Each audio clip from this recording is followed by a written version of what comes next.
haadha mana wifi fajjaalala yookiin immoo firoo jechuudha.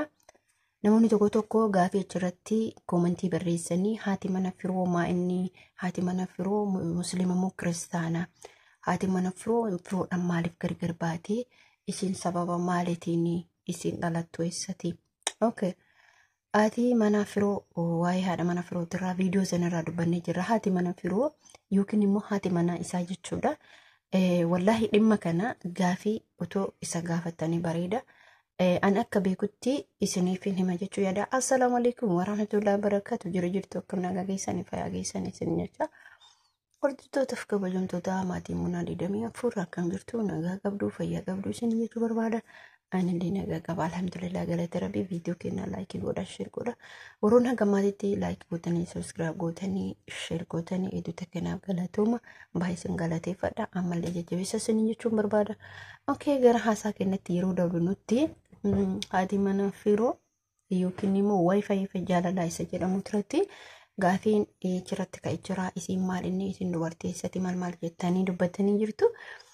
Okay, isin suni ani akkanatti fakkaatutti gaafii kana oduu firoon isin deebisee bareeda jedhee yaada. Garuu immoo haati mana firoo dubartii dhalattu Harargee na fakkaatti.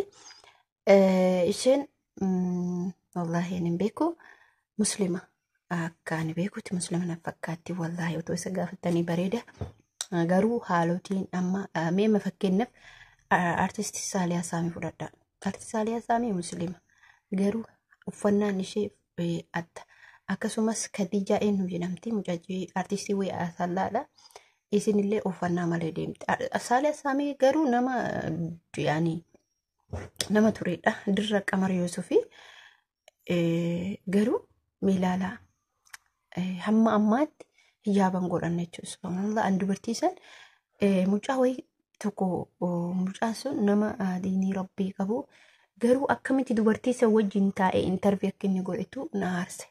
Uummati nan aaree jechuudha. Sababni isallee dubartiin tun hin hajjabattu. Inni ilma muslimaa ilma diinii rabbii qara'e. Waa'ee haadha mana firootirraa kaafne dhugumatti dubartiin takka takka yaani injiraa miti wanni jiraachuu of hin jiraachuu bakka inni natti dubbataa inni waan godha bakka mirga kiyya akka fedhetti bulaa. Abbaan mana kiyyalee natti dubbatu bakka natti dubbatu san iddoon qabuu fi injiraa miti wantoonni akkasii suni ilaalcha akkanaa kana qabdi dubartiin takka jechuudha. Gaafa kana keessatti obboleeyyan kiyya an akkaan ilaalutti akkaan yaadutti dubartiin islaamaa takka taate uffannaan isii ilaa kan morma ishee ishee fuula haan shaffantaniin rifeensi isii maaliif alabaa. Biyyoota arbaa kana keessatti dubartoonni irra guddinaan sirrii uffatu. Garuu immoo kana hijaaba kana hin godhatan. Garuu ani kana ajaa'ibu dubartoonni muslimaan hedduun isaanii hijaaba kana godhanii lafa kanarra guutanii jiru jechuudha. Tarii firoomsallee ani waan isaa walitti keessan seenu jechuudha. Waa'ee namaa keessan seenu nama gaafii na gaafate gaafii akkas jedhesaniif wallahi gaafiin kun firoodhaaf odoo dhiyaate baay'ee natti tola. Sababni isaallee isatu beeka waan ta'eef waan hundaafuu an akkuma namni irraa xiqqoo dubbachuu barbaade malee dhimma jaraa keessa seenuu barbaadu. Garuu ana muslima natti fakkaatti haati mana isaa. Namoota fakkeenya yeroo fudhannu keessatti akka Saaliyaa Saamii akka artistoonni fakkeenyaaf Hawwii ilaalaa. Hawwii nuti illee intalli sunillee yaani bakka injiraa miti ana malee humna inumaa suni surree godhattee mataa qullaa deemuun maal jechuun bakka mucaa tokkotu gisee tokko gaafa Hawwiin waggaa lama maal duratti libii irratti dubbatee jira. Waa'ee Hawwii kana jechuudha.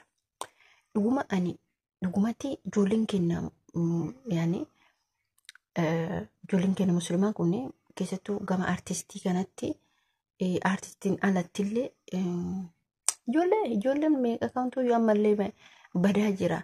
Bakka garmu hundumaan ulaalaa jechuudha. Akkuma itti isaan yaadan boru duunaan beekanii boru bakka fayyaa dhabnaan beekanii boru azala jiraan beekanii boru qarbii nu eeggataan beekanii har'a caffaruu yeroo ijoollummaa kiyyatti jechuudha. Dhugaa rabbii dubbachuu yeroo ijoollummaa kiyyatti namni ni taphataa ni maal jedhaa waggaaf of beekaa deemtutti immoo jijjiirama agarsiisuun sirra jiraa jechuudha duraa wallaalte isinii galee.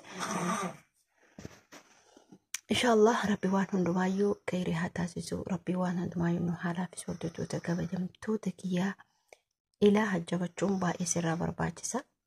Ijoolleen kiristaanaa tokko tokko hin uffatan dhugumatti maaliif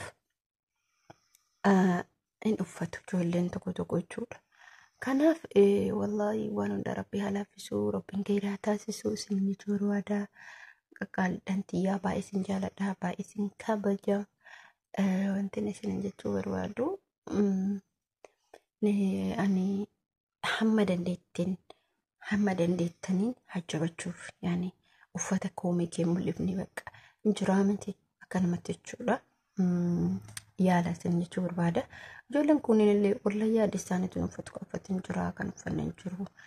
Yaani akkasumatti isin jechuu barbaada. Maaliif yoo jettanii wallahi yaani fedhii makeetiin fedhimaani malee wanni nama dirqee bakka amma ijoolleen amma feemasii ta'an afaa jechuu danda'anii feemasii ta'uun immoo tuyyuu garuu akkuma isaan akka fedhan ta'anii akka fedhaniitti deemanii maal jedhan kana beeku hin danda'amu.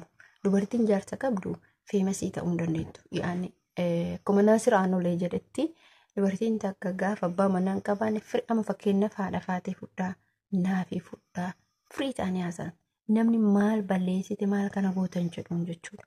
Faafii fudhaa jechuudha fakkeenyaaf amma kennu faafii haadha faatee naafii asuu yaani namni tokko waan kana isaan jedhuun jedhu fakkeenyaaf hatta ashittee illee firii taatee taniin haasofte malee asuu Oromoo eenyuun takka yeroo keessa jirtu takka sababni isaa maaliif dhugaa rabbi dubbachuuf namni itti dubbatu hin jiru. Fakkeenyaaf naafin haala bareedaadhaan bakka yaani sattarattee jaabasii uffattee haati faatallee akkuma duritti jechuun jijjiirama fidita kan jiru bakka achi kutanii mataa qullaa as kutanii mataa qullaa kabaa hin jiru.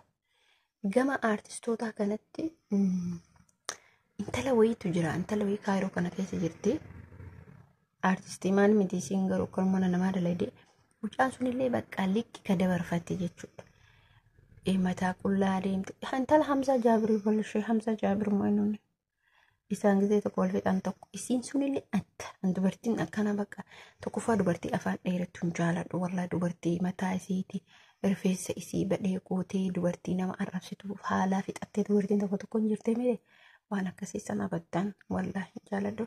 Kan isin jechuu barbaada. Wanni isin jechuu barbaadu waa'een gaafii kanarratti waa'ee haadha mana firoo irratti wanni kaasif kana hamma dandeettanii sattarachuu yaada.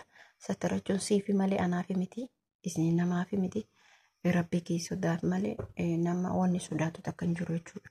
Anam akka fedhetti yoo deema akka fedhetti uffadhe bakka namaafi miti jechuudha. Sodaa kee atis akkasuma sodaa rabbii keetiifi malee namaaf wanni hajjabatu takka hin jiru. Namaaf wanni gadi jettee deemtu tokko hin jiru. Rabbii keetiif gadi jettee deemtu.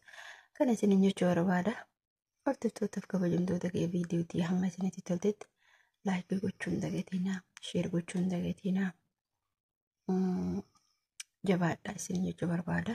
Waa hundumaa keessattuu obsaaf jabina nuuf haa kennu. Kana fakkaata hamma viidiyoo biraatiin walitti deemnutti viidiyoo xixiqqoo isin hojjedha. Inshallah fuuldurri kan koo ifa jedhee yaada ammallee ifa. Abdii qaba sababni isaallee akkanumatti jechuudha. Barri bara haaraa bara gammachuu bara milkoomni bareetti waan hunda arginne jennu rabbiin haa taasisu. Asumatti wanni hunduyyuu bara 2023 jechuutti ofirraa ganne bara haaraa jaalalaan eegalee jirra. Jaalalaan jalqabne jirra. Alhamdulillah rabbiin nagaan hunduma keenya ana ahli keenya hundumattu kabiyya abbaa jirtan kabiyya keessa jirtan illee nagaan ittiin nu haa ga'u isin jedha. Rabbiin sana gootullee akkanumatti nu haa deebisu. Hordoftoota kabajamtoota yaa baay'inaa galatooma. Na jajjabeessuu keessan indirratti ammallee galatooma. Viidiyoo kiyyammuu like gochuun dagatina, share gochuun dagatina. Assalaamu alaikum warahmatullahi wabarakatuh. Bye bye. Amma viidiyoo biraatti walitti deebinutti namoonni gaafii qabdan, namoonni qeeqa qabdan koomentii keessan tak naa godhaa isin jedha baay'isin jaaladha baay'isin kabajoo I love you all my channel.